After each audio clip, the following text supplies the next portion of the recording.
Pangungunahan naman ng National Disaster Risk Reduction and Management Council ang ikatlong National Simultaneous Earthquake Drill sa Biñan, Laguna. Mula sa Juana Village, Biñan, Laguna, may-report ang aming kasamang si Ria Fernandez. Ria.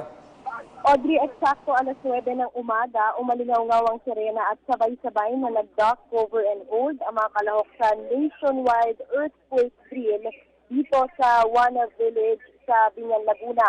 Ito ay sa kabila ng biglaang pagbuhos ng malakas na ulan at pagtulog.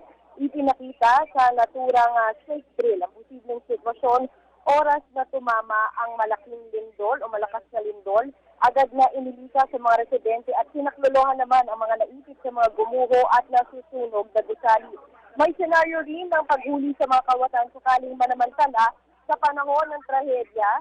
May mga opisyal at rescuer na nagpupulong para sa mas epektibong strategiya. May mga dumating na rin mga health provider na naka-full suit para magbigay ng paunang lunas at pigilan ng posibleng pagkalat ng mga sakit.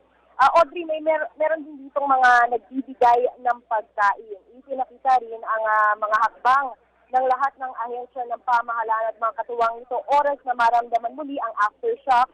At sa puntong ito ay patuloy pa rin ang earthquake drill. Manaka-naka pa rin ang ulan at nagsasagawa na ng aerial assessment para makita ang pinsala ng lindol. Yan ang ating update sa ugnay ng earthquake drill dito sa Juana Village sa Biñan, Laguna. Para sa PTV News, ako si Ria Fernandez. Maraming salamat, Ria Fernandez.